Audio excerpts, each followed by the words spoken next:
Estamos aqui para dar voz ao povo, em defesa dos cidadãos, pela dignidade humana.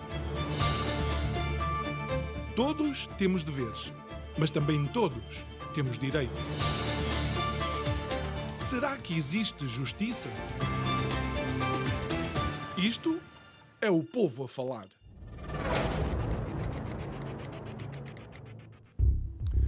A expansão marítima portuguesa marca definitivamente a história da humanidade. É um acontecimento absolutamente incontornável e que ainda hoje deixa as suas marcas naquilo que é, de alguma forma, o desenho das culturas e das sociedades atuais.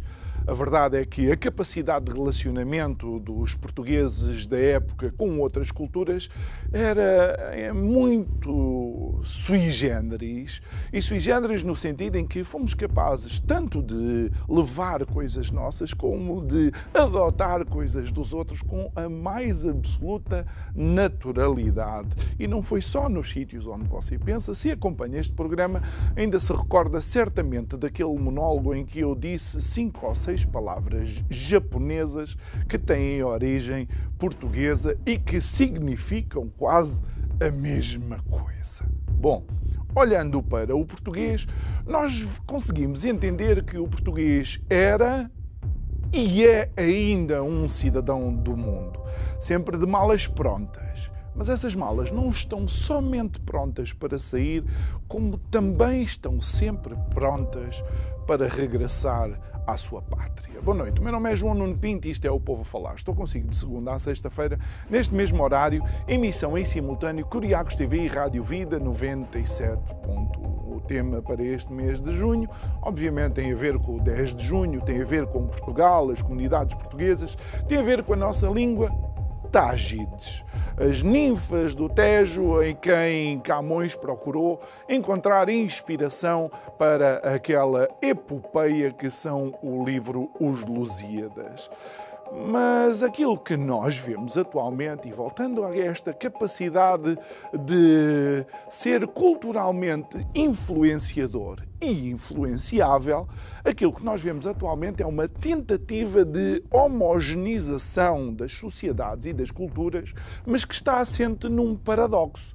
E este paradoxo é que celebramos a diversidade, volto a repetir, celebramos a diversidade como uma demonstração de democracia, ao mesmo tempo que calamos as vozes dissonantes como uma demonstração de tirania. Por isso, não é de espantar que, nas letras, não em português, mas de um autor conhecido de todos nós, Aldous Huxley, quando ele diz que a democracia permite que pessoas abomináveis cheguem ao poder.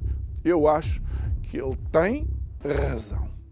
Digo eu, e diz ele, que tentamos perceber alguma coisa disto.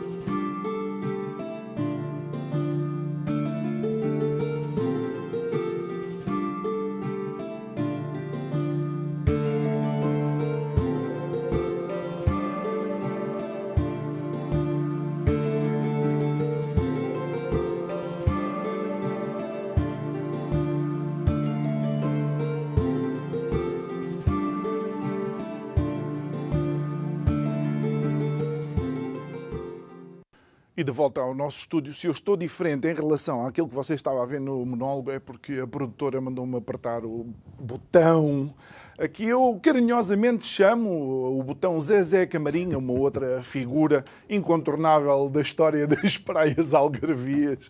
É nosso convidado de hoje, Duarte Branquinho, autor de diversas obras que já vamos abordar. Boa noite, Duarte. Obrigado. Antes de mais, quero-te agradecer porque o convidado para hoje ia ser o professor Jaime Nogueira Pinto. E, infelizmente, por uma questão também de saúde, que ele já está a recuperar, ele não pôde pôde estar aqui connosco e tu conseguiste disponibilizar em tempo recorde para virmos aqui conversar. Mais uma vez, muito obrigado e boa noite. Boa noite, João. Ora, eu agradeço não só a ti pelo convite, que é um bom regresso a este programa, e naturalmente por amizade a ti, mas também ao Jaime Nogueira Pinto, que, com quem sabes tenho uma ótima relação. Aliás, vocês recentemente lançaram uma revista. Sim, o Jaime Nogueira Pinto e o Rui Ramos são diretores da revista chamada Crítica e 21, na qual eu também participo. E não só, não é? E muitas outras pessoas. No lançamento, não foi? Sim, num deles já houve 3, já saíram 3 números, sairá um quarto. Associado à revista está também uma coleção de livros. É um projeto cultural muito interessante e que eu aproveito agora, como se diz, para despertar a curiosidade das pessoas lá em casa. Duarte, e comecemos um bocado, e não vamos ancorar, obviamente, a nossa conversa neste meu preâmbulo, mas eu digo que os portugueses são cidadãos do mundo. Eu digo isto com o orgulho de quem é neto de madeirenses, de timorenses, filho de angolanos, de portugueses. Portanto, sou este caleidoscópio, não é? Que surge por causa de uma determinada fase de Portugal. Mas a verdade é que nós somos a soma das nossas experiências e tu próprio tens uma experiência que te faz atravessar, no mínimo, 3 pontos perfeitamente distintos. Sim, tem graça e é curioso começares por aí. Estávamos a falar há pouco sobre isso e é uma curiosidade, mas formadora. Eu, neste momento, gosto de classificar a minha vida como tripartida, porque eu sou lisboeta, nascido em Lisboa, nascido e criado em Lisboa, como se diz, não é? Vivi sempre aqui, estudei cá e tudo, mas cedo tive uma relação já com o centro-norte da Europa, por motivos familiares, profissionais, nomeadamente da minha mãe. E tradicionalmente também, familiarmente, havia muito o hábito hoje é mais comum, mas havia muito o hábito das viagens, de conhecer outros países. Algo que eu hoje vejo que só fortaleceu o facto de ser português e europeu. É curioso como as pessoas às vezes acham que não, que é ficando no mesmo sítio é que se gosta mais desse sítio. Não necessariamente. Não é por acaso que nós sabemos muito bem o que é saudade. Mas hoje, quer dizer, já há uns cerca de 8 anos, tenho também, por causa da minha mulher e também por motivos profissionais, reparto a minha vida entre a Suíça, uma pequena terra junto ao Lago de Zurique, e Lisboa, naturalmente, mas também uma pequena aldeia na Beira Baixa, onde comprámos uma casa e recuperámos e fazemos um pouco uma vida rural.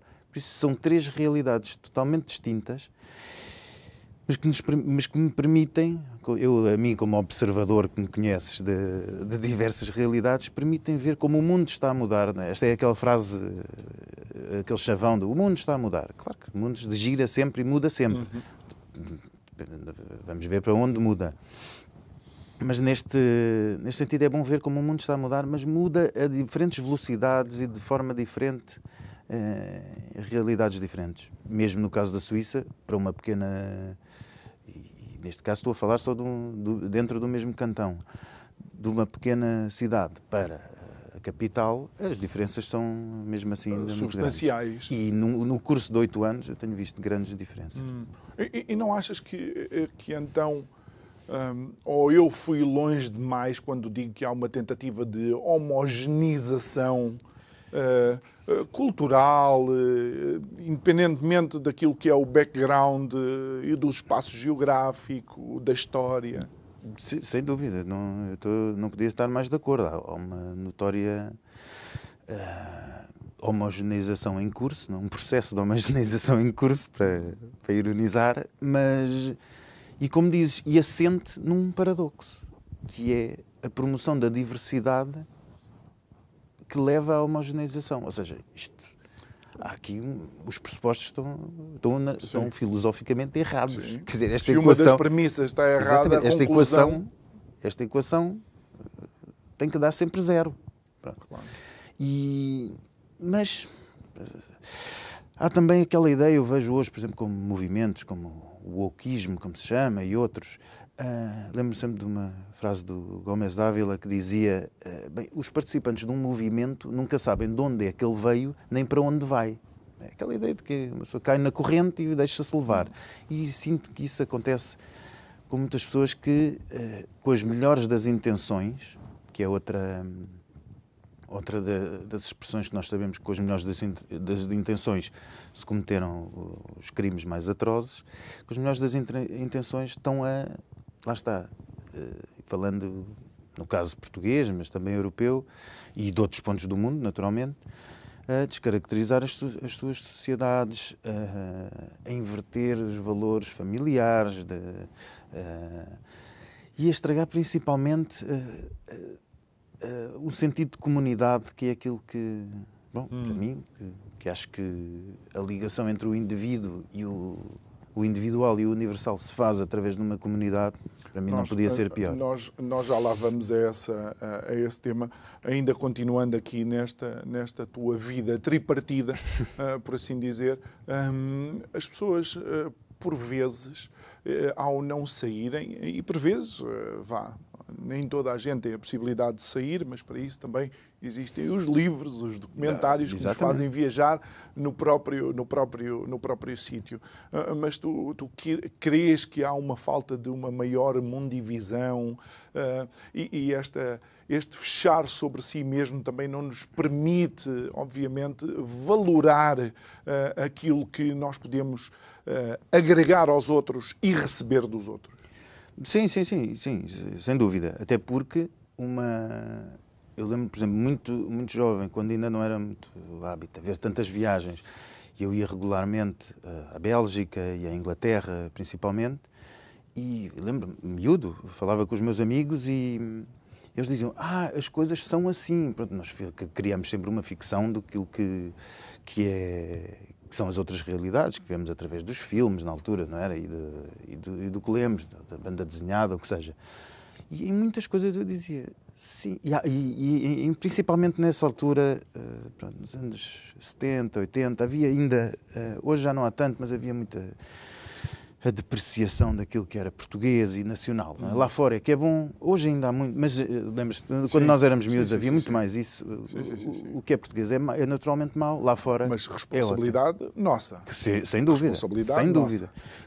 Deixa-me colocar a responsabilidade em cima de alguns empreendedores portugueses que não valorizam os seus trabalhadores, cima de alguns governantes portugueses que não valorizam os seus cidadãos. Exatamente. E também em cima de alguns cidadãos que não valorizam alguns dos governantes que abnegadamente tentam trabalhar em prol de todos. E não se valorizam enquanto tal. Sim. Há pessoas que têm vergonha de ser portugueses. Para mim é incompreensível essa afirmação. Mas, bom, cada um lida com a sua consciência. Pode ser do Portugal atual. Se for do Portugal atual... Pode ser vergonha do governo português, por exemplo, mas de ser português é mais complexo. E dizias então que já começas a ver lá fora os portugueses a ser valorizados, é isso? Mais do que cá? Sim, bem... Dou um exemplo em relação à Suíça, onde, que tenho um conhecimento relativo, naturalmente. Isto não é nenhum exercício académico, é uma conversa, mas noto, por exemplo, é óbvio que continua a imigração, uma imigração, como se diz, menos qualificada, que é sempre um termo pejorativo, claro, que eu não entendo, como se profissões valessem mais do que outras. Mas é claro que há certas profissões, por exemplo, na construção civil, naturalmente, mas há também muitos, e é aí onde conheço muita gente, muitos portugueses na Suíça, que são uma imigração mais recente e imigração qualificada no sentido de pessoas licenciadas e que ocupam cargos médios e até superiores. Por isso, isso mudou muito. Entretanto, a Suíça, como o resto da Europa, apesar de não estar, é óbvio que não está tão má como outros países, pelo contrário, tem sofrido uma onda migratória extra-europeia, como acontece neste momento em Portugal, por exemplo, e que alterou consideravelmente o modo de vida. Nós já lá vamos, porque temos uma sequência. Claro. Uma sequência Já estava a saltar. Sabes que nós sabemos conversar, sabemos levar a conversa a bom porto. Ainda antes de abordarmos essa temática, pegando naquilo que tu mencionaste do wokeismo, há uma obra do Ray Bradbury, que é o Fahrenheit 451, que não sei se nos devia preocupar, porque parece que está a acontecer, porque já vamos ouvindo ecos de que alguns dos episódios do 451 eventualmente possam já estar em movimento. Qual é a leitura que tu fazes? Bom, isso é um dos... como sabes, e falávamos há pouco, sempre fui de muito jovem um grande aficionado da ficção científica, e o Ray Bradbury é um dos grandes autores. Esse livro é muito conhecido, foi passado ao cinema. Acho que as pessoas têm a imagem dos bombeiros que queimavam os livros, são bombeiros que pegam fogo aos livros, que iniciam fogos em vez de os apagarem. Isto é curioso, há uma curiosidade que entretanto se perdeu até nesta ideia da mudança da língua, porque em inglês os bombeiros, à época, dizia-se fireman, ou seja, há uma passagem até no livro em que ele diz, mas o fireman é suposto apagarem fogos. Ele diz, não, mas chamam-se fireman porque põe. Hoje em inglês, politicamente, de uma forma politicamente correta, bombeiros já se diz firefighters, que combatem o fogo, que é para não haver dúvidas, eu acho que é mesmo para cortar as pernas a livros como este.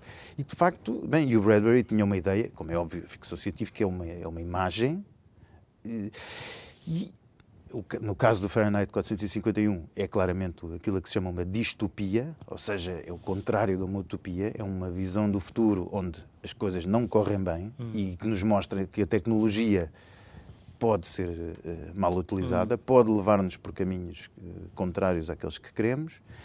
E há um exemplo, além da questão dos livros, os livros nesse livro, na história do Fahrenheit 451, corporizam o saber.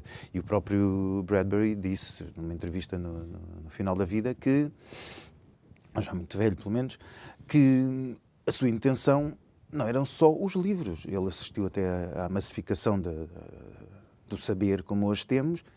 E veja, se nós hoje temos o saber ao nosso alcance, não é? Clicamos num telefone, temos em milissegundos tudo aquilo que queremos saber, e se calhar temos gerações extremamente ignorantes. Exatamente. É interessante como é que a massificação do conhecimento não traz, de facto, uma melhoria, não é? Não traz necessariamente. A ideia é essa. Claro que a ficção científica, no início, assentava... Primeiro é indissociável da ideia do progressismo, que a vida do mundo tem um percurso de melhoria contínua. Nós vamos caminhar sempre para um mundo melhor, e isto, pronto, a inevitável marcha do progresso, né? Qual é o fim da história? Os amanhãs que cantam. Pronto, nós conhecemos todas essas lindas ideias e sabemos as tragédias que provocaram. Por outro lado, esta ideia de distopia é o lado negro disso. E é curioso que estes dois campos, para generalizar, estes dois campos da ficção científica se complementem, não é? São quase os dois lados da mesma moeda, e para nos lembrar que quando nos prometem grandes coisas, e claro que isto tem um reflexo político, e quando nos prometem grandes coisas e o paraíso na Terra, se calhar é melhor ter cuidado com essas promessas. Este Deus homem... Exatamente, a ideia de que a ciência, a tecnologia vai... Até porque isso está associado, pronto, a ficção científica começa mais ou menos no final do século XIX e depois intensifica-se no século XX, e aí está ligada também, de facto, ao iluminismo e à ideia de que o homem, através da ciência e da técnica, pode desempenhar o papel de Deus, é?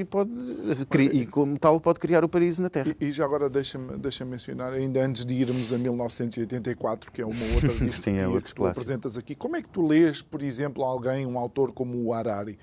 o Harari que fala de facto do Deus homem, não é?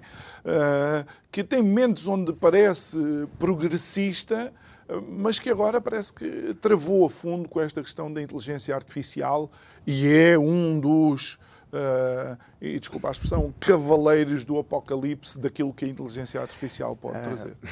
É engraçado que fales nesse autor que eu não gosto especialmente e acho... Nós aqui falamos de quem gostamos. Claro, exatamente, e quem não gostamos também é muito bom falar. Aliás, ler sempre o que gostamos é mau sinal. É terrível. Eu só leio o que gosto, então é muito mau sinal. E o que gosto neste sentido, as pessoas com quem concordo. Exatamente. É o viés depois da afirmação. Eu costumo dizer a brincar, mas a brincar se dizem grandes verdades, que, e já disse em algumas conferências, eu não estou de acordo integralmente com nenhum dos autores que sigo, muito menos comigo próprio. É uma ironia, mas é verdade. Nós, se formos ler o que escrevemos ou pensávamos com 20 anos, o fundamento se calhar está lá, mas há outras coisas que não, naturalmente.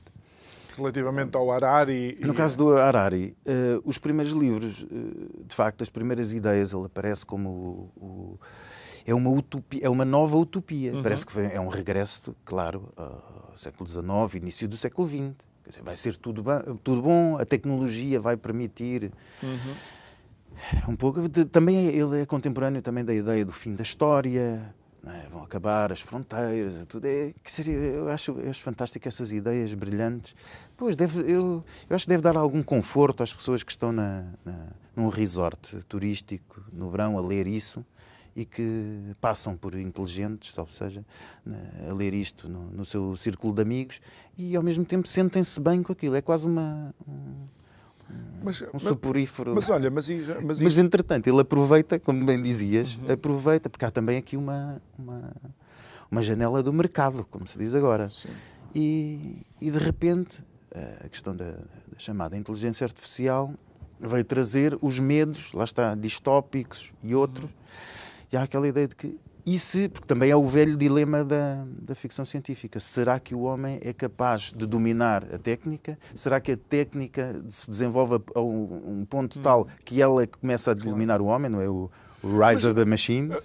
Mas aqui nós chegamos, e não querendo tornar esta conversa muito filosófica, mas uma vez que estamos aqui, acaba por ser importante até para os telespectadores e ouvintes da rádio entenderem o que eu e o Duarte Branquinho estamos a conversar, é que tudo depende da utilização que a humanidade der. Está mais do que comprovado que a descoberta do fogo foi uma ferramenta absolutamente determinante para distinguir a humanidade das outras espécies, tornar-nos aquilo que somos agora, mas nós, otários, feitos, não sei se eu posso dizer parvos, produtora, posso dizer parvos a esta hora? Posso, obrigado. E nós, feitos parvos, também utilizamos o fogo para destruir, o que significa que nós temos uma má relação com objetos e coisas inanimadas. Ou seja, nós não lhes sabemos dar única e exclusivamente um bom uso. Certo. Aqui, bem, a questão do fogo é o primeiro grande exemplo desse dilema. É claro que é bom, como de arma de defesa, como fonte de calor, como tudo isso, mas ao mesmo tempo também é uma fonte de destruição. De livros, por exemplo. Mas aqui acho que assenta no princípio clássico até dos gregos da desmesura. Acho que as nossas atitudes, a nossa vida deve regrar-se por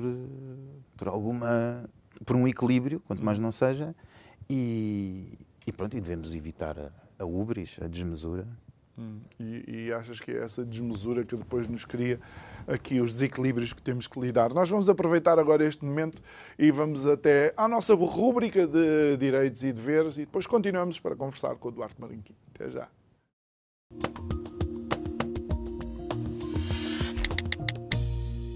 Sabia que as invenções, o design e as marcas podem ser protegidas? Imagino que inventou um produto ou serviço exclusivo ao qual deu uma marca ou design específico. Embora não sendo obrigatório, é aconselhável o registro do mesmo para proteger e fazer cessar a utilização indevida ou punir quem o fizer.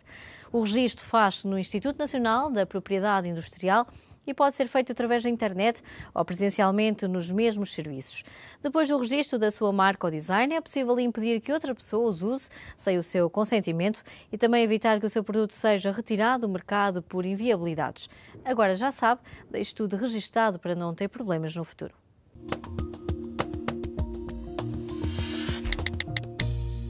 De volta ao nosso estúdio, depois desta rúbrica de direitos e deveres, estamos a conversar com o Duarte Branquinho, entre muitas outras coisas. É autor destes livros, por exemplo, Ideias a Contracorrente e também Amigos Lidos, Amigos Idos, que foi o livro que o fez vir cá pela primeira vez.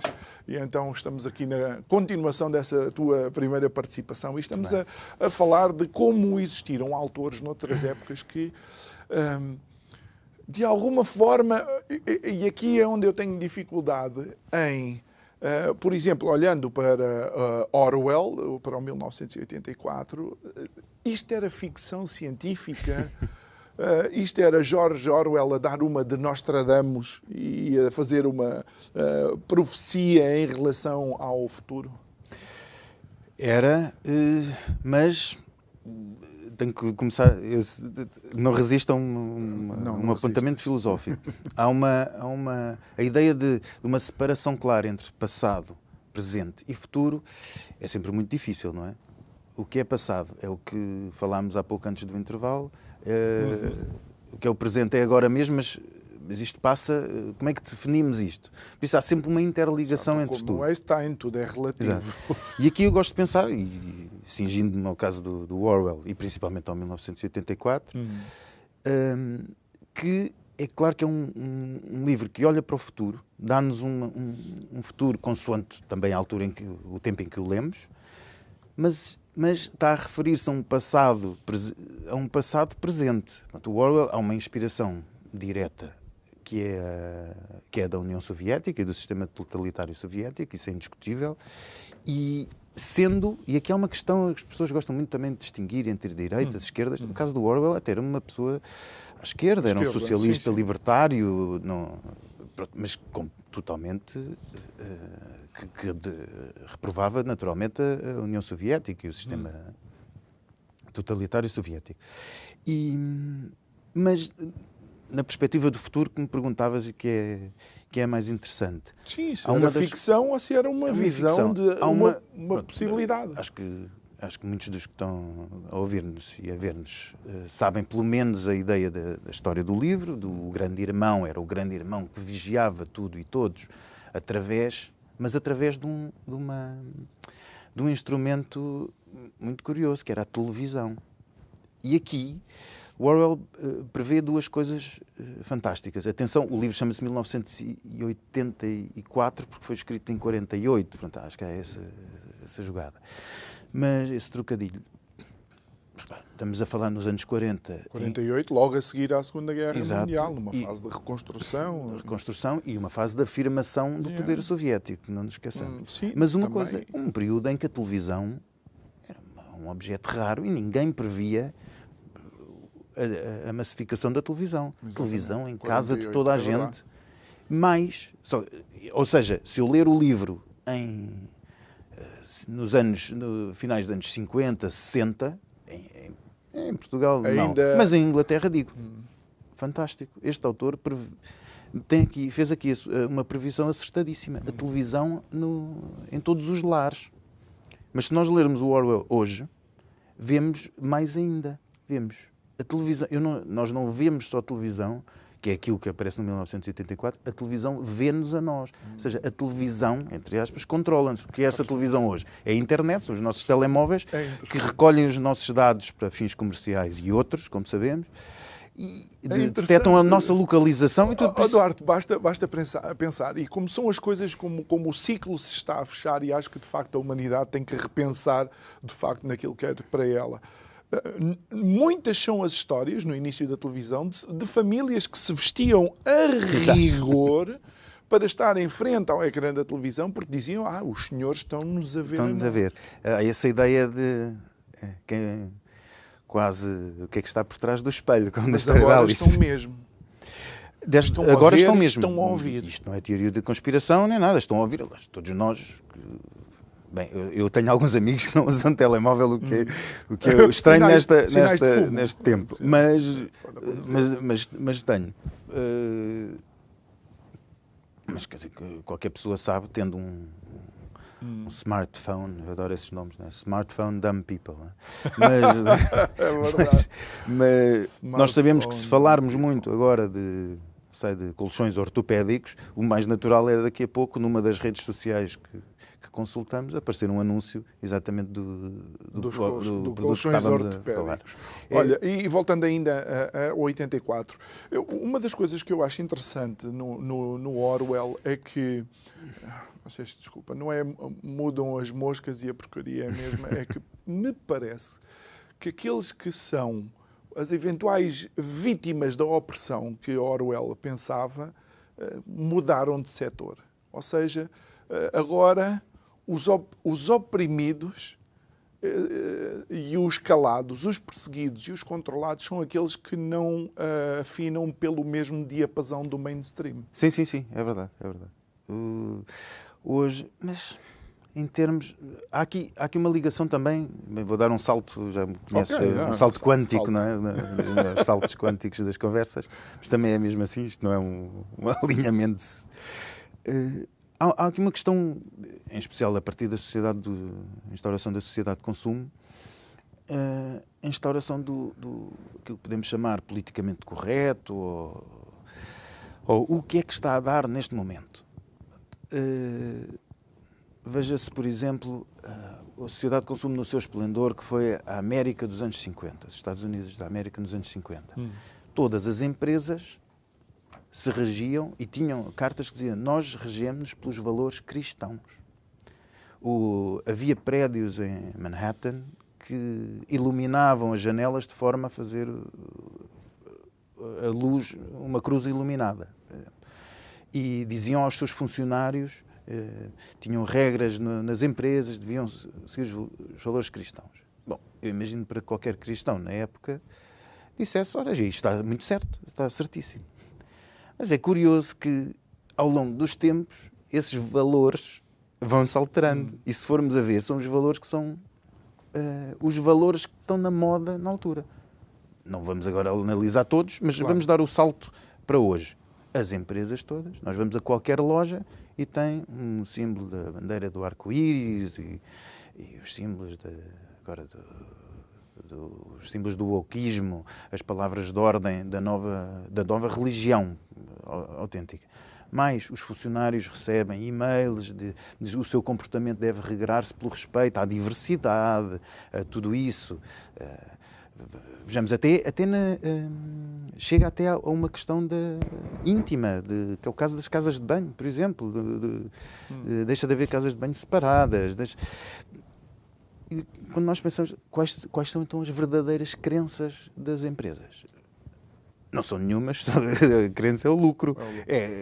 Por isso, às vezes, isto é um contraponto de dizer, muitas pessoas que por vezes dizem, as empresas aderiram a esta ideologia e acreditam. É claro que há sempre uns que acreditam mesmo, de facto. Mas o fundamento é, naturalmente, o negócio e o lucro. Isso não há a mínima dúvida. E ainda no 1984, tu mencionas porque é o que Orwell escreveu, que existia uma fraternidade, e essa fraternidade sabia que jamais iriam viver, digamos, o seu mundo em tempo útil, mas não foi por causa disso que deixaram de batalhar. Exatamente, que é uma ideia que eu acho que está a perder-se nestes tempos, mas vive sempre em nós, e é aquilo que se costuma chamar o espírito trágico do homem europeu. Isso vem da própria tragédia grega, em que o herói sabe que, mesmo que não saia vitorioso, mantém o seu combate até ao fim. É claro que isto é uma parábola das nossas próprias vidas, porque o homem, tendo consciência da sua própria morte, naturalmente não vai deixar de viver por causa disso. Pelo contrário, vai batalhar sempre. E esse é um espírito inspirador na obra do Orwell, sem dúvida. Que apesar de não existir a esperança deles próprios viverem no seu tempo de vida esse futuro. Essa é uma esperança, é uma esperança, não gosto tanto desse termo, é um sentimento que é o mesmo dos construtores das catedrais da Idade Média. A maioria deles sabia perfeitamente que nunca veria a obra concluída e nem por isso deixavam de participar nela e participando com Mas há uma que com o nunca coração. foi concluída e que fica na história, em Málaga, a La Manquita. Sim. Faltou o dinheiro para concluir a última torre e lá está, a torre a meio com a outra completa. Mas acaba por ser uma curiosidade. Se fosse eu, jamais completaria. Mas pronto, Sim, hoje até é mais... Não, é conhecida por La Manquita. É conhecida por isso. Exatamente. Olha, Duarte, ainda dentro daquilo que tu olhavas enquanto ficção científica, há um outro livro que é Os Filhos dos Homens, Da P.D. James. que também nos leva para uma sociedade ficcionada, mas que já se começa a ver alguns pontos em comum. Há uns pontos em comum até assustadores. Por exemplo, veja... Para quem não sabe mais ou menos a história, não vou estragar muito, mas a história de tanto o livro da P.D. James, como esse livro foi passado ao cinema também, num ótimo filme do Alfonso Cuarón. E traça-nos um futuro próximo em que as pessoas se tornaram inférteis.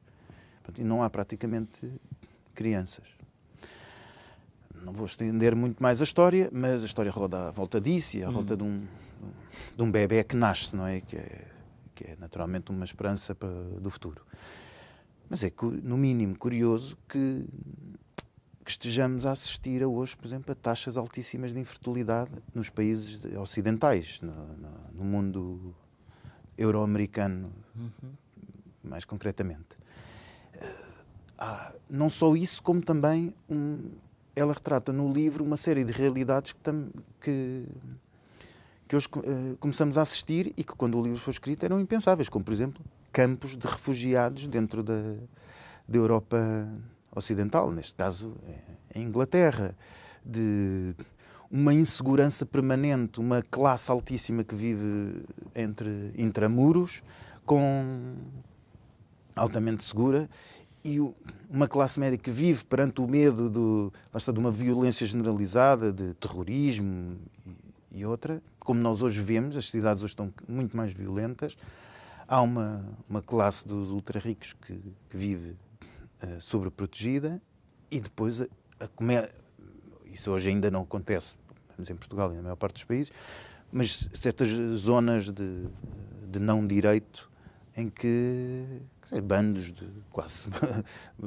selvagens atacam pessoas, atacam os carros e vivem quase num mundo a fazer parecer o Mad Max, não é? Em certas áreas. Por isso é interessante que a P.D. James preveja aquilo que é o mais provável, porque as projeções simplistas dão sempre... O mundo vai voltar a... Eu gosto daquelas expressões, por exemplo, até porque a minha especialização foi nos estudos medievais.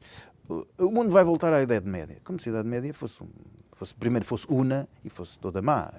Durante a Idade Média nasceram as universidades, nasceu a escrita cursiva. Quer dizer, houve muitas coisas que...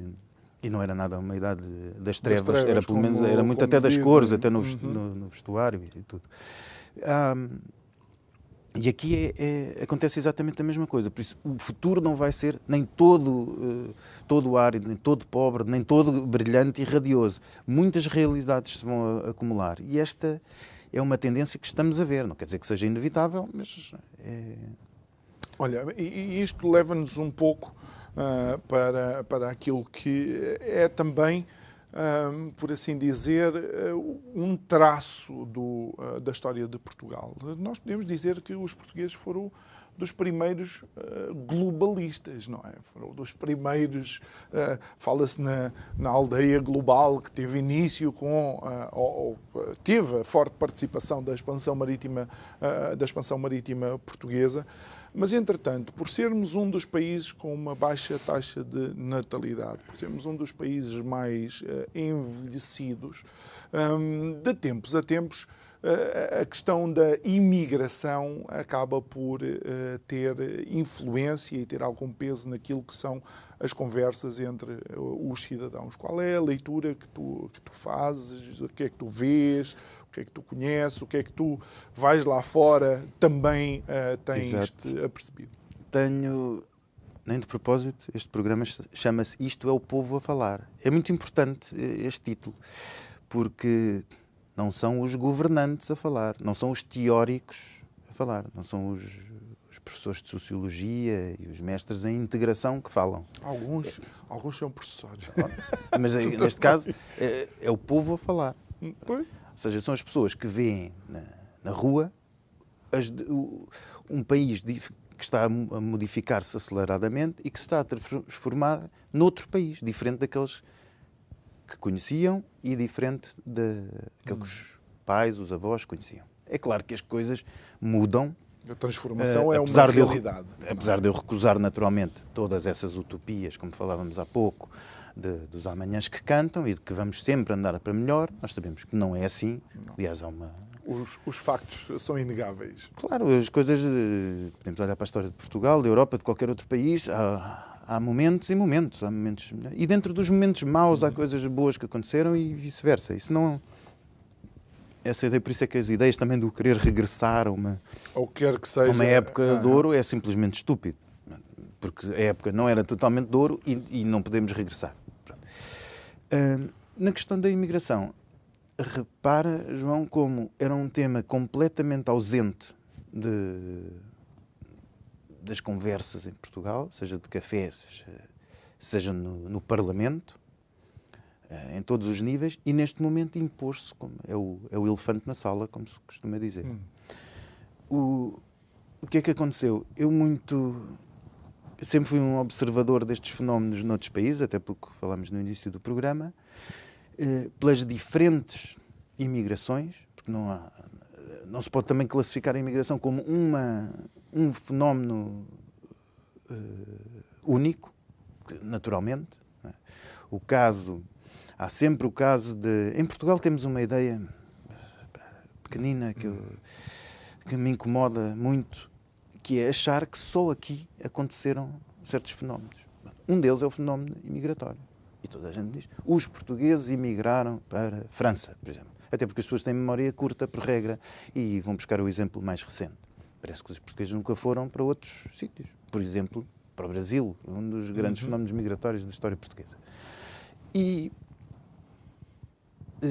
há aqui uma grande diferença. Não só há a época em que os portugueses emigraram em massa para a França e para outros países, mas principalmente para a França, havia comunidades ainda maiores de imigrantes, que eram as dos italianos e dos espanhóis. Estamos a falar de realidades muito mais próximas. É claro que entram fatores também sociais, de pobreza, mas esses entravam também na comunidade italiana e espanhola que emigrava para a França. Mas estamos a falar de realidades muito mais próximas, de povos europeus, com línguas, neste caso até com línguas neolatinas, muito mais... E, naturalmente, houve sempre clivagens, algum choque social e outros. Vemos, com a passagem do tempo, como se diz, essas comunidades integraram-se. Esta é uma daquelas palavras, como a palavra diversidade que usaste no início, que é perigosíssima, porque pode querer dizer tudo e o seu contrário. A integração hoje é vista como uma panaceia. E hoje o que é que vemos os governos a dizer? Não, nós temos que integrar os imigrantes. Devemos integrar os imigrantes. Ora, nessa época, o fenómeno, a ideia era exatamente o contrário. Era, se alguém vem para um país, deve integrar-se. E por isso é que temos muitos filhos de imigrantes portugueses em França, chamados Jean-Pierre, com nomes franceses, naturalmente, até numa tentativa de integração. Não vou agora dizer se isto está errado ou certo, quero traçar a diferença do que acontece hoje. Mas muitas dessas pessoas, ao imigrarem, descobriam uma realidade diferente, tentavam respeitar essa realidade e tinham um sentimento quase de agradecimento ao país que lhes dava trabalho ou as coisas que não encontravam no seu país. é um fenómeno que não acontece hoje. Atualmente. Não acontece muito. Em muitos dos casos. E mesmo é um fenómeno diferente daquele que aconteceu em Portugal, até no início. Sempre houve um fenómeno migratório, nomeadamente depois da queda do Império, naturalmente. Houve vinda de... É outro exemplo que eu costumo dar, e tu conheces-lo bem, que é o exemplo dos chamados retornados, portanto, é uma palavra que hoje já não tem o peso negativo que tinha noutros tempos, mas e que eu conheço até familiarmente. Mas estás a ver, quando não tem um peso relativo, mas para mim tem e nunca vai perder. Eu vejo, por exemplo, no caso de minha mulher e várias pessoas da minha família. Não é por mal, é só porque... É mesmo, e não gostam ainda dessa palavra e tudo. Eu acho que deve perder essa carga negativa, até porque se tratavam de portugueses e regressavam à sua pátria. E isso... Neste caso não é? Eu não regressava à minha pátria. Não, mas, sim, mas há... Eu entendo a ideia a visão. Mas aqui a questão é que tu vês, por exemplo, um país que também teve um império enorme, mas onde não vês esta questão dos nomes. Olhas para a Inglaterra, e a Inglaterra, olha, o mayor de Londres, ou o primeiro-ministro, ou lá o que é, não é? Sim, Sunak. Já não tem nome inglês. Sim, essas mantiveram... Sim, mas há uma diferença entre as duas... Deixa-me só concluir a questão dos portugueses e vou às diferenças das ditas métodos de integração. No nosso caso português, todos os portugueses que chegam e que vêm de Angola, Moçambique, da África Portuguesa, quando chegam, e repara, estamos a falar de portugueses, falam a mesma língua, são portugueses, muitos deles têm família cá, têm laços familiares, sabem que a família é da Beira Alta, de onde seja, e mesmo assim houve um choque social, houve uma reação negativa das pessoas que aqui estavam.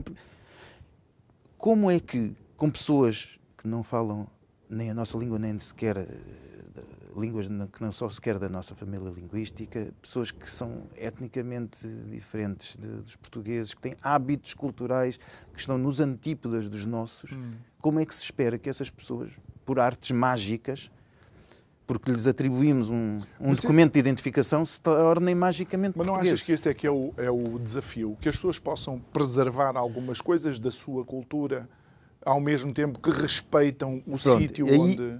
Olha, ótima passagem para os 2 métodos de integração. 2 minutos. Pronto. 2 métodos, 2 minutos. 2 minutos. Há 2 métodos principais. Em França era o sistema de integração republicano, como se chamava, ou seja, toda a gente tem que ter os mesmos princípios, respeitar os mesmos princípios. E em Inglaterra e também na Bélgica, para dar um país mais próximo de França, havia o método chamado método multicultural, ou seja, as pessoas podiam... Eu lembro-me de, em miúdo, em Londres, ver os funcionários do Tube com o Tube é o metro do Metropolitano de Londres com um uniforme, mas com o turbante, com por exemplo, exatamente, já em uniforme, coisa que em França seria impossível, todos, independentemente da sua origem, tinham que usar a mesma.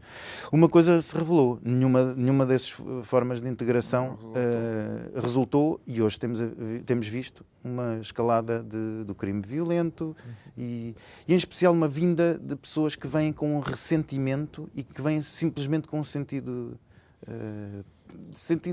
de oportunidade, de apanhar o que querem, seja a nacionalidade, seja um trabalho, seja isto.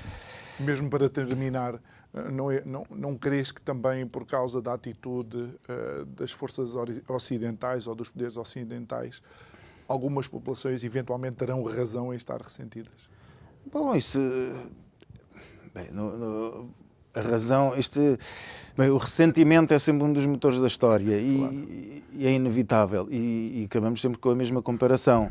Eu não estou a dizer que somos todos os terroristas para uns são os libertadores para outros. É verdade. Isso, lá está. Como no caso da imigração, as pessoas também se esquecem. Os imigrantes também são emigrantes. Sempre. Por isso, Duarte, muito obrigado por ter estado aqui connosco. Obrigado mais uma vez por literalmente nos teres safo o programa de hoje. Contamos contigo para uma próxima oportunidade. Obrigado a si que nos acompanhou. Resta-me agradecer e dizer que amanhã às 22 horas estamos de volta para mais um Isto é o Povo a Falar. Noite.